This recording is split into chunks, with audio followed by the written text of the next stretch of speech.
Hello there, Misfits. This is Kate. And this is Kevin. Welcome to Horrorwood.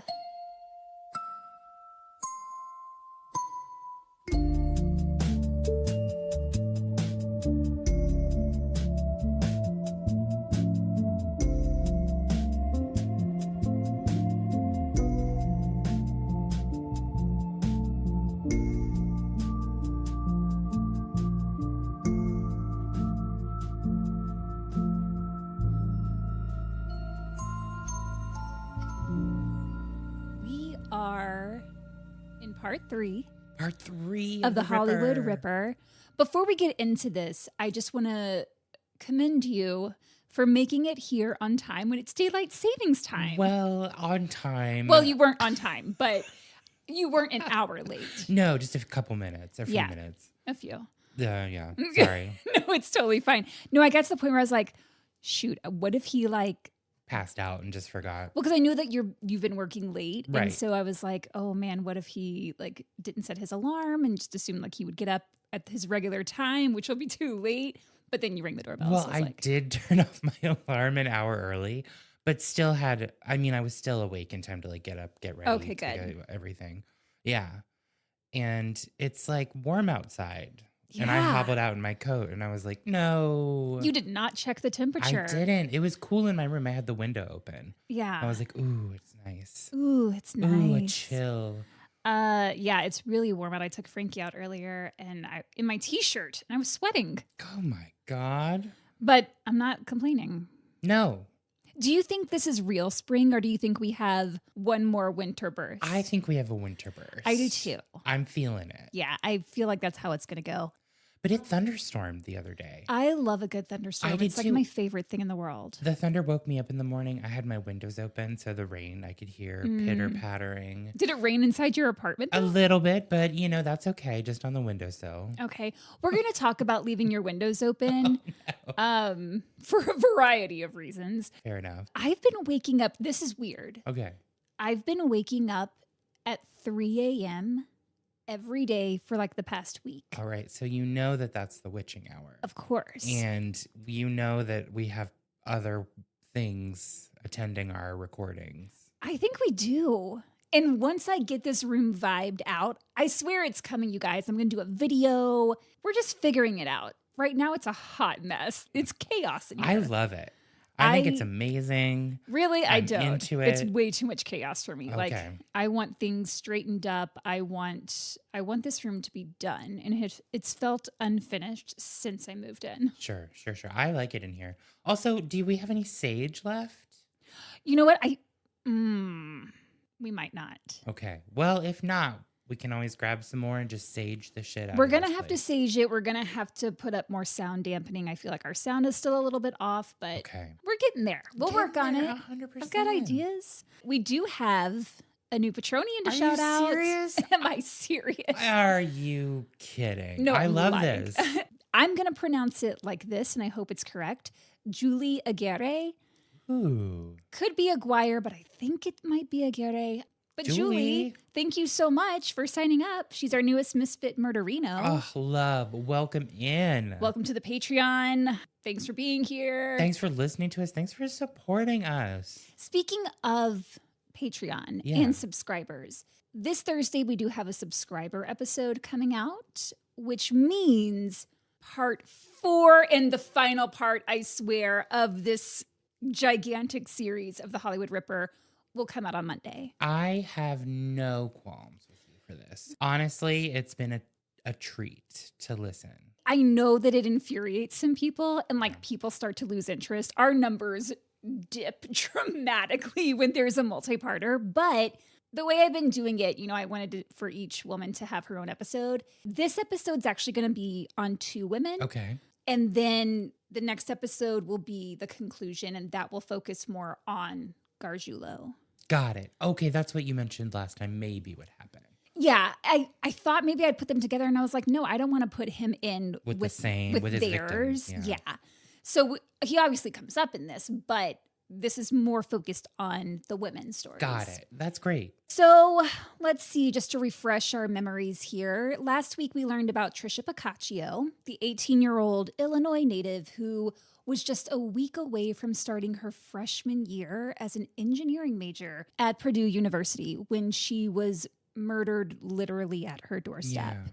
Just to recap, despite that the unknown male contributor from Trisha's fingernails was a DNA match to Michael Gargiulo, the Cook County State's Attorney's Office in Illinois refused to charge him, claiming it wasn't enough evidence, which pissed a lot of people off. Including me. And her family, obviously, and the detectives who'd been working on that case. Everybody was pissed.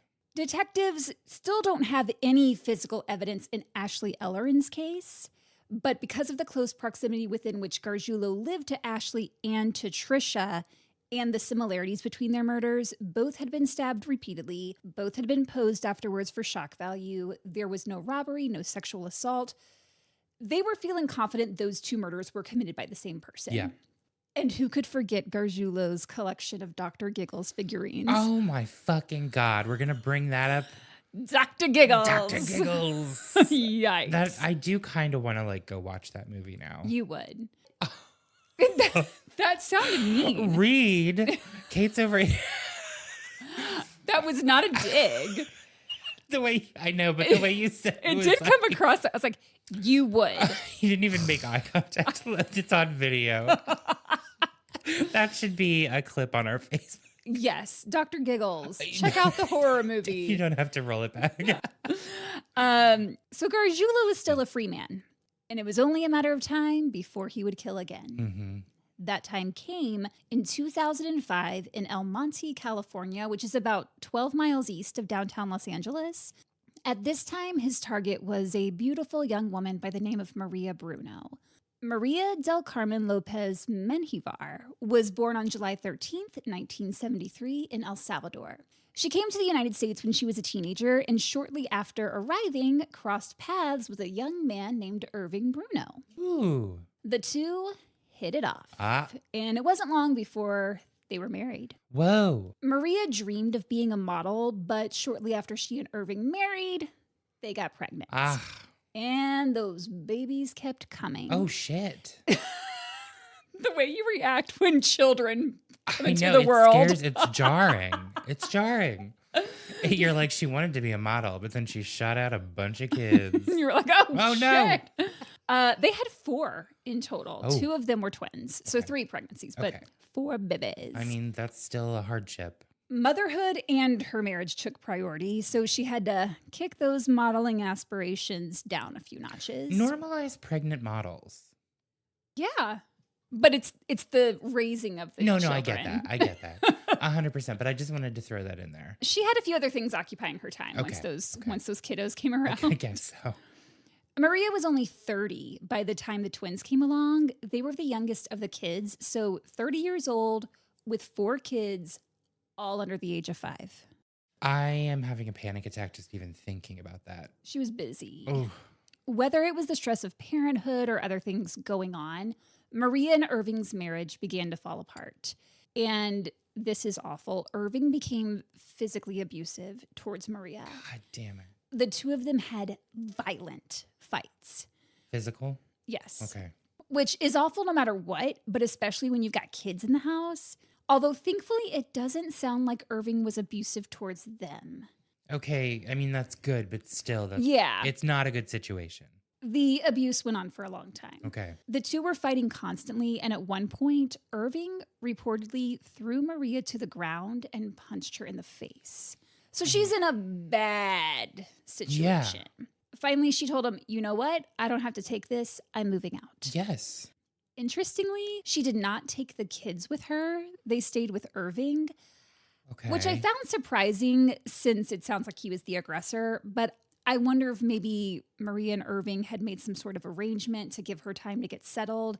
I don't know. I was just going to say maybe she was leaving to go make the arrangements and get things set up and then take the kids. Possibly. We have no way of knowing. So towards the end of November in 2005, Maria moved out.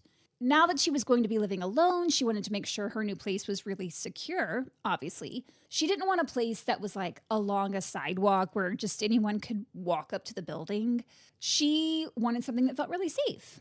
And she's probably also somewhat concerned that if whatever apartment she finds is too easily accessible, Irving might show up and do who knows what. Like, she was just very cautious at this time. So when she looked at the Parker Apartments on Arden Way, she liked that it was gated. You had to have a code or a key to get inside the complex. And once you go inside the gate, it's like a big courtyard. So the buildings of this big complex face each other. If you're looking out the window, you can see who's coming in and out of that courtyard. Wow. So she felt good about this apartment complex. It felt secure, and she soon moved into apartment 20 on the ground floor. Irving and the kids lived in Arcadia, which is about a 20-minute drive between their house and Maria's apartment. Okay. So she's not far from the kids. A new place meant she needed to buy some furniture. You got to have a place to sit. To IKEA. Well, no. She went to Letter's furniture store in Almonte and noticed the "We're hiring" sign. Oh. She was like, this is great. I need a job. This place is nearby. So she went to the manager and was like, hi, I'd like this sofa and a job, please. The store owner, George Lieberman, told LA Weekly, I really never hire customers, but she was different. She was pretty, nice, and had a good temperament. Okay. But also it makes it sound like all his other customers are just unattractive assholes. Nasty, just yelling people. He's like, she was different. She was kind. I mean, I will say the first time I moved to Chicago and had to buy furniture, I went to Logan Square because there's all those furniture stores, and they were mean. The people that worked there? All the salesmen, they were pushy, and they were like, this old man walked up to me and he's like, what you looking for? And I was like, a mattress.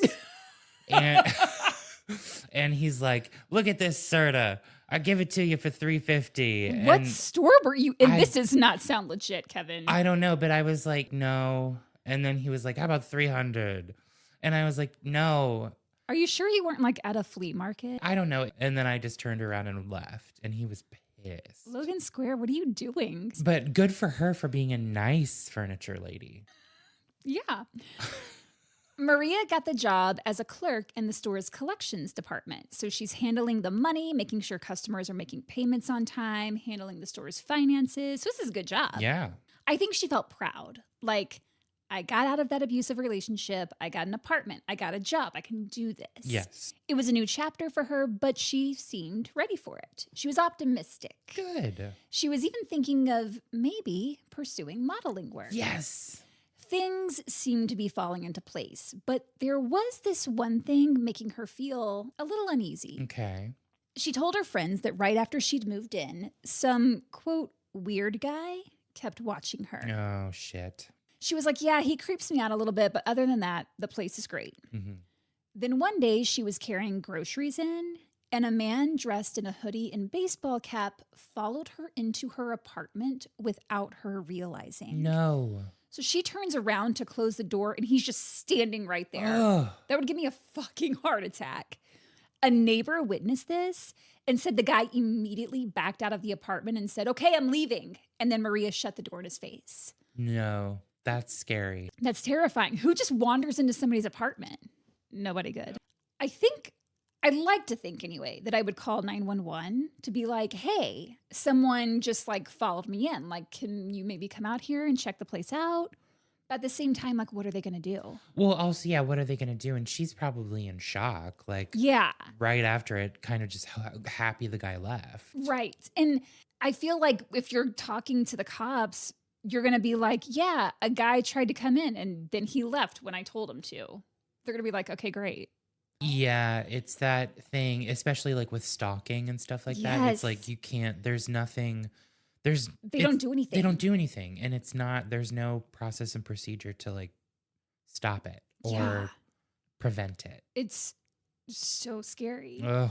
On a different day, this same neighbor who'd seen the guy follow Maria inside spotted that same man dressed in a hoodie and baseball cap peering into Maria's window and then tried to jiggle the doorknob. Oh my God. Question for you though, Kate. If you turned around and I was just randomly here, Would you be scared? No, bitch, I would not. Okay. That door would be in your face so hard. And I might have a new co-host. Right. You're like, don't do that again. I would never do that. As he does a little winky wink.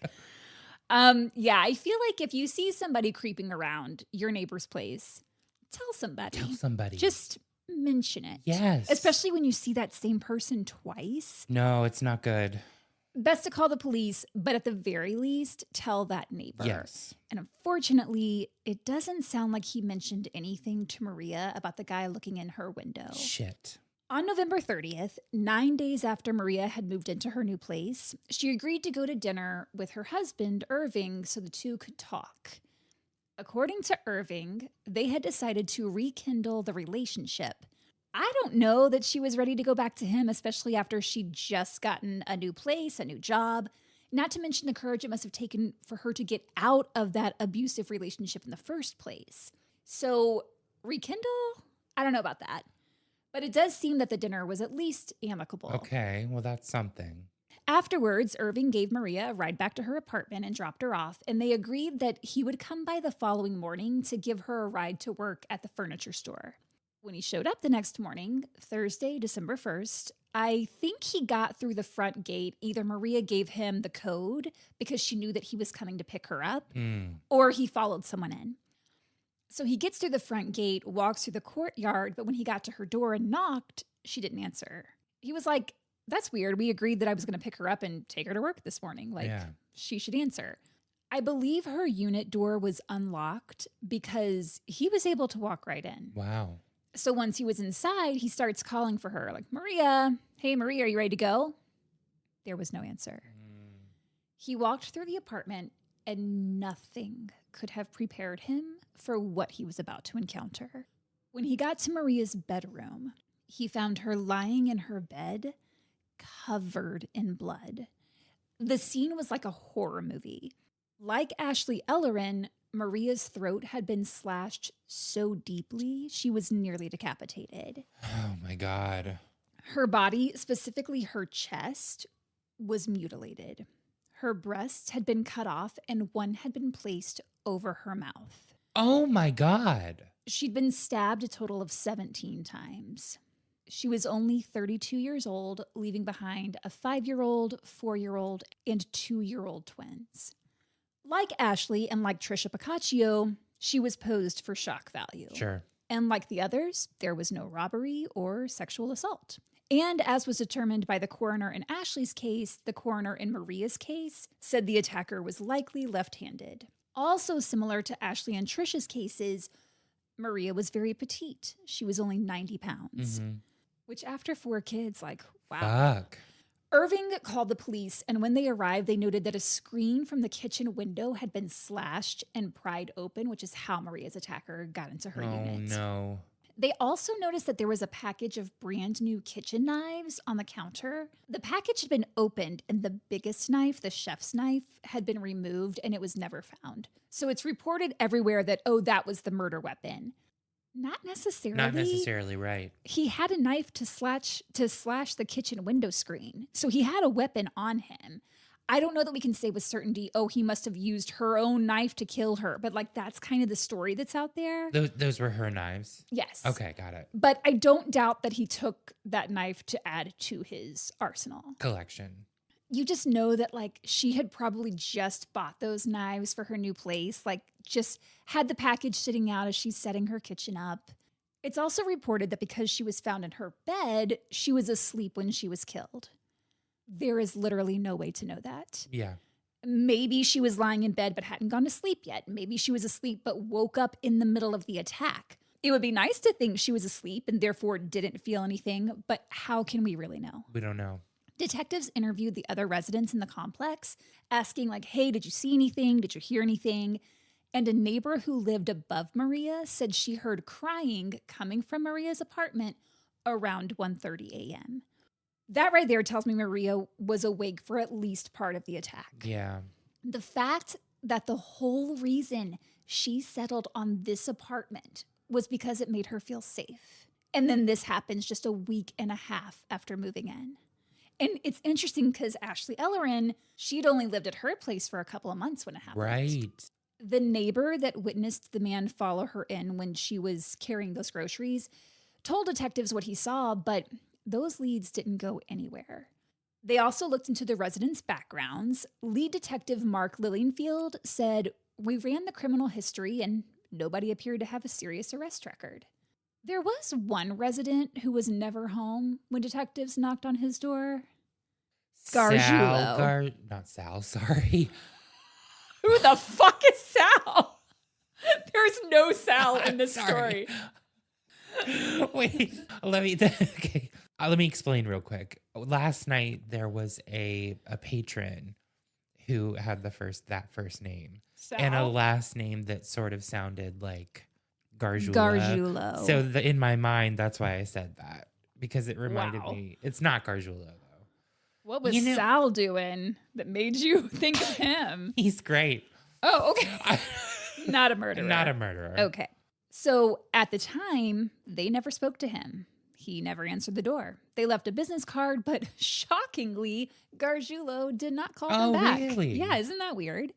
They looked pretty seriously at Irving because you would have to. Abusive, estranged husband. He was the last known person to see her alive.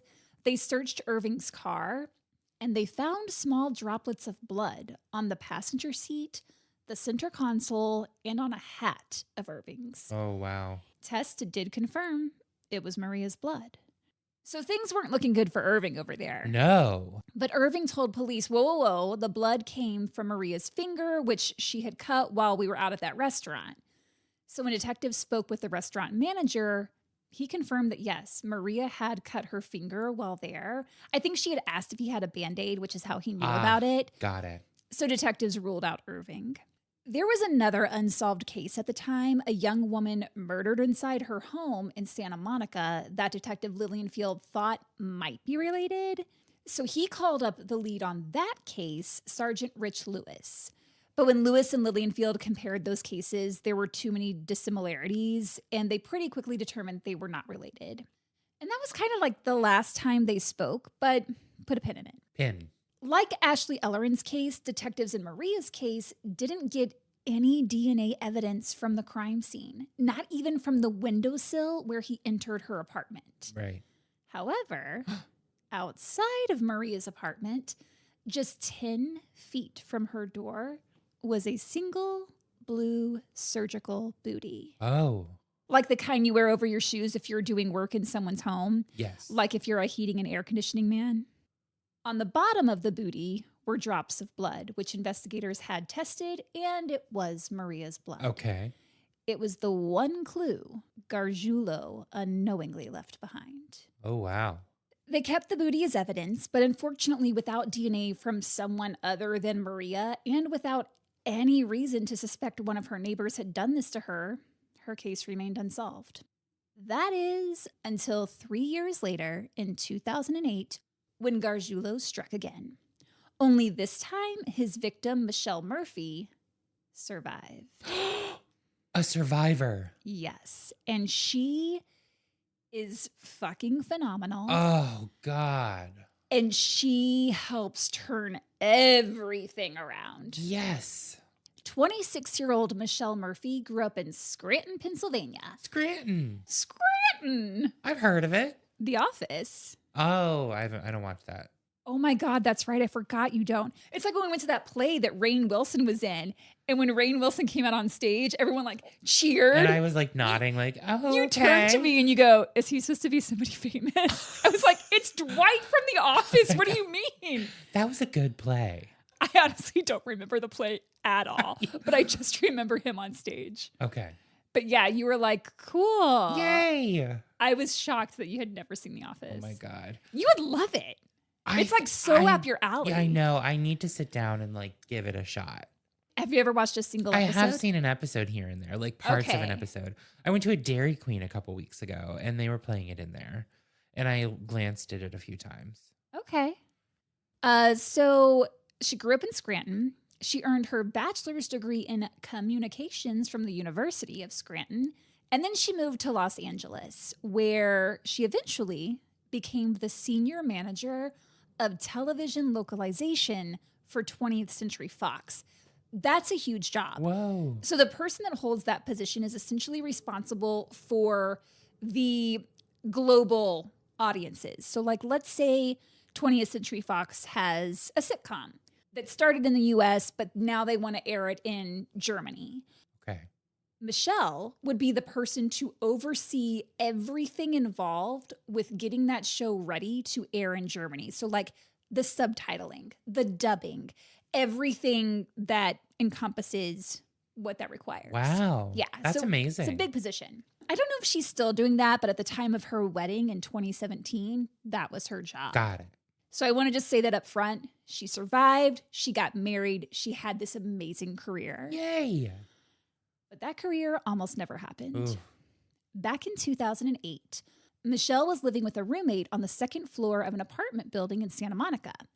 Santa Monica is only about 16 miles west of downtown LA. It's beautiful. It's on the beach. You've seen the Santa Monica Pier in TV shows and films. Like, it's featured prominently a lot. It's a nice area.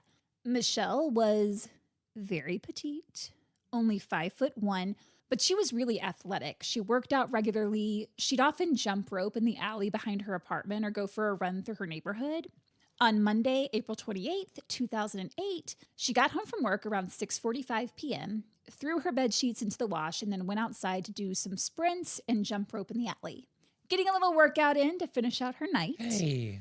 Afterwards, she finished up her laundry and watched TV on the couch. Her roommate was out of town, so she had the place to herself, and she's just chilling. It was a breezy spring night, so she did what a lot of people do, especially those living by the beach in Southern California.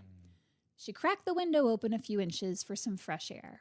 She probably didn't think much about it since she was on the second floor. It's not like there were steps outside her window leading up to it. There's not a fire escape out there. There's a walkway, but it's down below on the ground level. Around 10:30, she went to bed, but she didn't close the living room window. An hour later, she awoke to the sharp pain of a knife being plunged into her right arm. Oh, my God.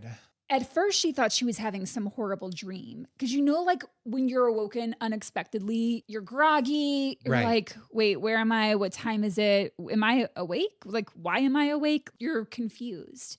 But she quickly focused to realize there was a man straddling her and stabbing her repeatedly with a serrated knife. Oh, my God. Ow. Worst nightmare. No. He then stabbed her in her upper chest.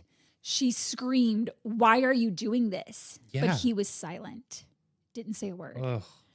She struggled with him, screaming the whole time, but he stayed quiet. Something about that is so creepy to me. That's scary as fuck. Like this chaotic scene, this like harrowing experience. She's screaming, and he is just silent. Oh, that's terrifying. Yeah. That's like movie monster level. It's so scary. Ugh. In an attempt to keep the knife from going into her, she grabbed the blade with her bare hands. No. So her hands are getting all sliced up. Oh, God. She was stabbed a total of 8 times in her right arm, chest, and shoulder. By now, she is covered in blood. Yeah. She's fighting like hell, and he kind of lost his grip for a second. Like he lost his balance a little. So she used that opportunity to bring both her legs up to her chest and kick him off of her. Spring kick. Is that what it's called? No, I just made that up. Oh, but it would make sense, right? Spring kick. And this was in the spring. So it's a new term. Amazing. At some point in their struggle, he cut his wrist on the knife. Uh-oh. And his bloody DNA began dripping all over the place. All over. He ran towards Michelle's front door, which he had opened before going into her bedroom so that he could make a quick escape. Michelle, even after being stabbed multiple times, actually chased after him until he'd run out the door. And then he turned to her and said, "I'm sorry," and fled. She chased that motherfucker out the door. As he made his way down the steps leading from her door to the alley, his wrist drip, drip, drip that blood all the way down those stairs. He drip, Drip, drip that blood all the way down those stairs. Hey. We're going to hell. Kate and I have an album coming out at the end of this year. Called Bloody Blunders. You're on a roll today. I know that this is the wrong thing to focus on, but if it were me, I don't think I would get over the fact that I had just washed those bed sheets. Oh, yeah. Not in a, I wished he'd attacked me yesterday before I washed these. Not like that. Right. But just in a, I just washed these bed sheets and now they're covered in blood. Yeah. Like, I don't know, something about that would just stay with me. Yeah, I understand. I get it. The first person Michelle called was not 911, surprisingly. It was her new boyfriend of 2 months, a guy named Vinny. Imagine getting a call in the middle of the night from someone you just started dating. Because you're probably like, okay, hey, she's calling me. And then they're like, hey, yeah, so I almost just got murdered. After she told him what happened, he called the police. And in turn, they called Michelle. Spoilers, Vinny is the guy she would go on to marry years later. Okay, so good. When asked why she didn't immediately call 911, she said, I just wanted to tell someone I knew first. Oh. Like, she just wanted a familiar voice in that moment. But also, the sooner you call 911, the better chance they have of catching the guy. Sure. But I get it. But I get it. Totally. The first officers to respond to the scene noticed a footprint in the dust of the railing along that walkway underneath Michelle's living room window. So they determined he climbed up onto that railing and then pulled himself up to the window where he climbed into her apartment. Jesus. This is a strong guy. Yeah. When they went into Michelle's apartment, there was blood everywhere because she was attacked in her bedroom. She had chased him through the living room out the door. Then she'd gone into her bathroom to inspect her wounds. So it is a rough scene. Yeah, I'd say. Michelle was taken to the hospital where she required stitches and surgery. And unfortunately, because it had been dark, she didn't get a good look at her attacker. All she could tell was that he was wearing a hoodie and used his left hand to stab her. Santa Monica Police Sergeant Rich Lewis was the lead detective on the case. Mm-hmm. He collected the blood samples that were on the steps and sent them off to be tested. Hey.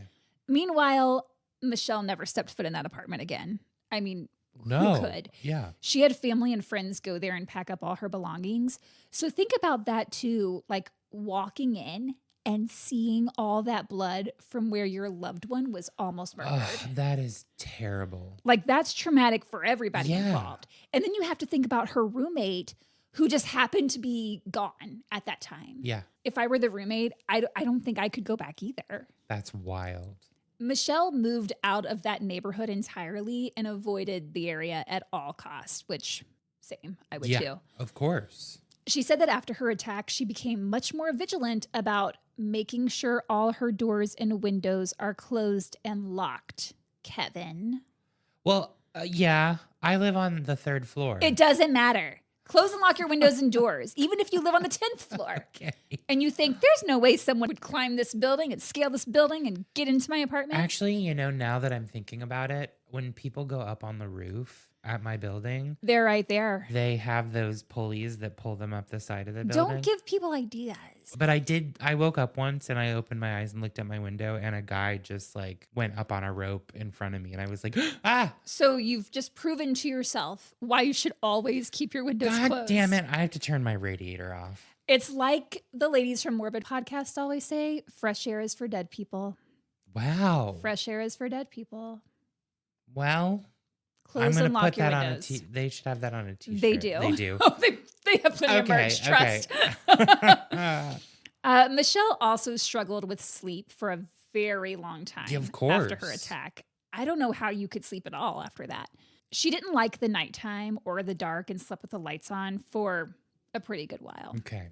25 days after her attack, those DNA results came back in, baby. Now they're here. Wouldn't you know it? The blood found at Michelle Murphy's apartment matched the DNA of Michael Gargiulo. And the reason they were able to make a match in the first place is thanks to Detective Lou Sala of Cook County and Detective Tom Small of Los Angeles working together on Ashley and Trisha's cases. Yes. And getting a warrant for his DNA.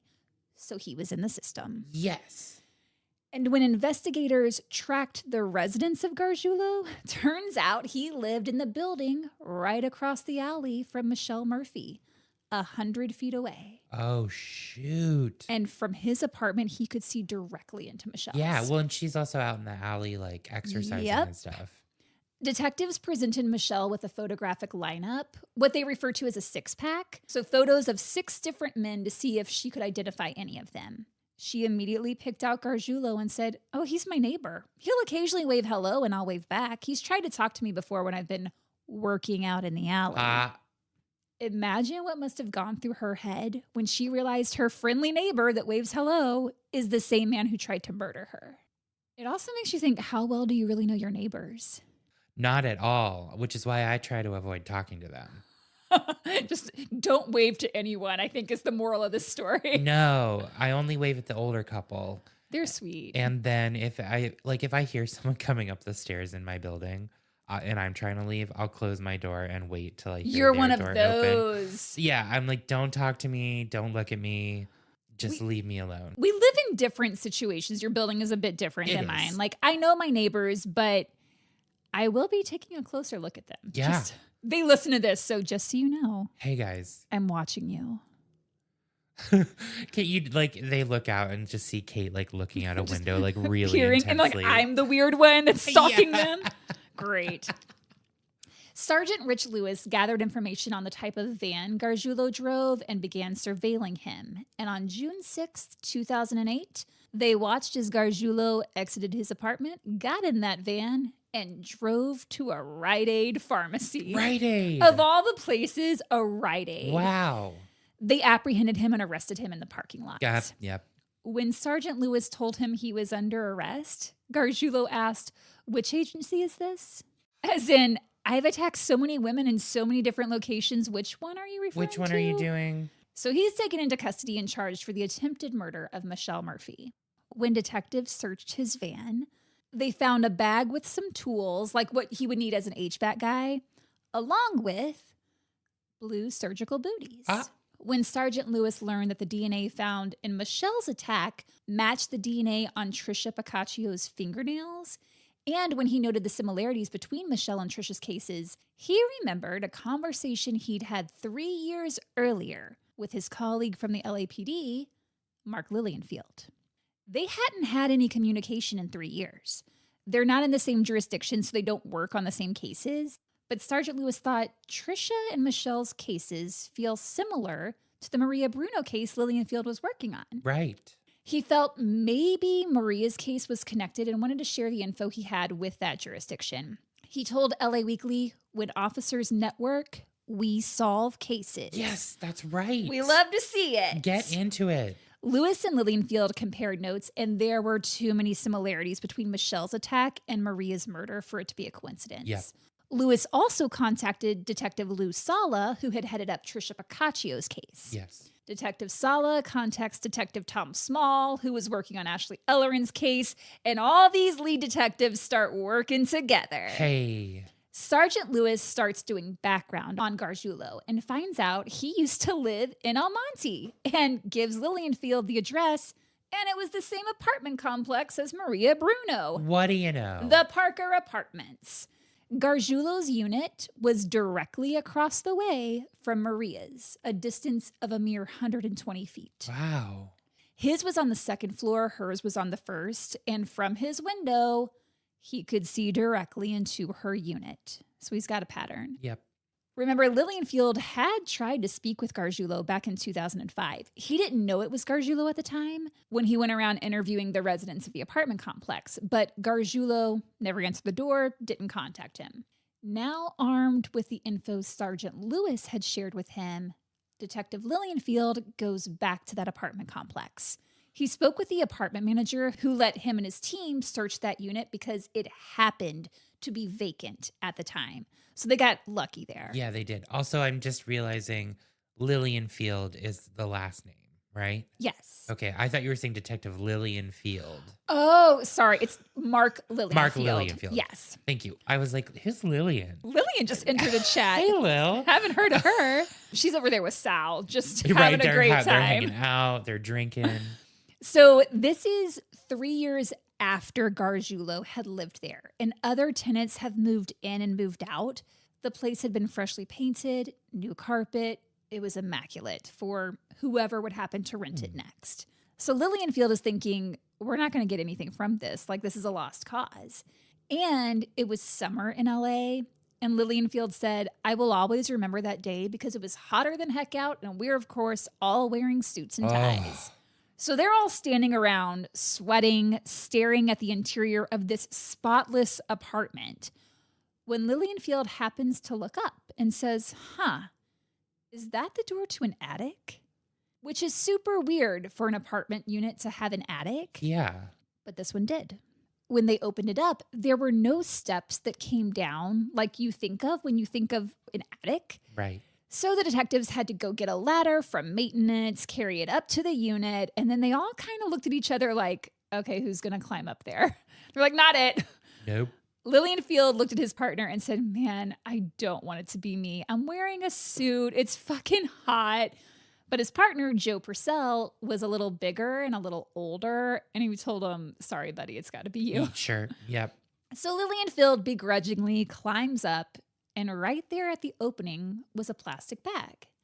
Inside was a Christmas card addressed to Mike Gargiulo and a single blue surgical bootie. It was the exact model and manufacturer as the one they'd found 10 feet from Maria's door 3 years earlier. They went back and tested the bootie they had in evidence, only this time they tested around the elastic band, which it's like you didn't do that to begin with. Yeah. And it came back with Gargiulo's DNA. There we go. In September of 2008, Lillian Field, along with Detective Tom Small, filed charges against Gargiulo for the murders of Maria Bruno and Ashley Ellerin. There was no DNA evidence in Ashley's case, but there was a lot of circumstantial evidence. Yes, of course. He was right there. Yeah. So he's charged with 2 murders and an attempted murder. But what about Trisha Pacaccio? Yeah. It was the DNA found in her case that helped lead to Gargiulo's arrest. Yet it still did not bring charges for her murder, which is wild. That's crazy. You know this guy's a fucking killer. Yeah. His DNA was on her fingerprints, which is how these... On her fingernails. Oh, sorry. The DNA was on her fingernails, which helped solve the case. Mm-hmm. And yet they still can't bring charges. Yeah. And that's not to say that Detective Lou Sala from the Cook County Sheriff's Department, that wasn't on him. No, of course not. He wanted them to bring charges. It was the district attorney, state's attorney's office that were like, we don't have enough. Bastards. Yeah. Had they just arrested him back in 2003 when they got that DNA match, Maria Bruno would still be alive. Michelle Murphy would not have been attacked. They really fucked up. They screwed the pooch. And unfortunately, Trisha's family, they're going years and years and years without ever seeing any kind of justice for their daughter. Jesus. Yeah. Did they ever? Well, it would be another 3 years before any progress was made in Trisha's case when an episode of a TV show cracked it wide open. Oh. All the pieces are falling into place. And next week will be the conclusion of our Hollywood Ripper series. I promise you that. We will learn all about Michael Gargiulo, his background, his family. We'll talk about his dad and sister. Remember, they burst into They came in the room and they made him leave when Yeah. he was trying to say something. Yeah, like, I feel like he was this close to confessing because he was just 17 then. Yeah. So I feel like maybe there was something still in his brain that went, remorse. Yeah. But they pulled him out of there. That goes away. Huh. We'll talk about his short-lived acting career, because there was one. And the fact that there could be another 7 victims out there. What? Whose cases remain unsolved. No. He's alluded that there are more. We're also going to discuss the trial, as well as Ashton Kutcher's testimony and why he might allegedly know more than he's saying. Oh. So that is the story of Maria Bruno and Michelle Murphy. Okay. Don't do murder, but do lock your doors and your windows, Kevin. And do leave your comments on Instagram, Facebook, YouTube, or Spotify at Horrorwood Podcast. Or you can send us an email at horrorwoodpodcast@gmail.com. Once again, we forgot to do a Misfit Tale topic. What's a good one? I think we already did spooky sleepovers. Ooh, have you ever seen something crazy out your window? Like I did with the crazy guy like going a up to the UFO? roof. Have you seen a UFO? Are you asking me? Yeah. I don't think so. That should be it. Have you seen a UFO? Have you seen a UFO or what you think could have been something that you just couldn't explain? I did. I saw a UFO. I know. Over the water? I feel like we talked about this. No, it was in Marietta, Ohio, where my mom's from. And my family was out at a tavern having dinner and drinks and stuff. And my ex-boyfriend was visiting from England. Okay. And we were out on the patio of this place. And I looked up into the sky and there was something really, I don't even know how to explain it. It was like a triangle and it had like 6 very dim red orbs under it. And it wasn't moving like a plane. Like it kind of like was floating in a weird way really quickly. That's weird. And then it just went away and I was like, look. And everyone looked and they're like, wow, we don't see anything. I think you saw a UFO. I think I did too. And I still remember because I can still see it. And I know that it looked like stuff that you see on TV. Did you see the Unsolved Mysteries, like the new version of the Unsolved Mysteries where it was like the family in the car? Yes. And that thing floated like into their car. And then when they like came to, they were all sitting in different spots from where they had started. Yes. Wild. Crazy. Wild. Crazy. All right. So that's the topic. Have you seen a UFO? Tell us all about it. Tell us everything. Send us that tale to horrorwoodpodcast@gmail.com. And be like Julie and subscribe either on Patreon or Apple, YouTube. Yeah, all the places. While you're at it, leave us a review, leave us a rating. It helps us a lot. It does. And we will conclude the Hollywood Ripper on Monday. Woo! And then we never have to talk about him again if we don't want to. I mean, this case is crazy. It's infuriating. Yeah. Because there are points along the way where I'm like, well, if only this, then that wouldn't have happened. Yeah. You know what I mean? Yeah. So we'll talk about it next week. Okay. Bye. Bye.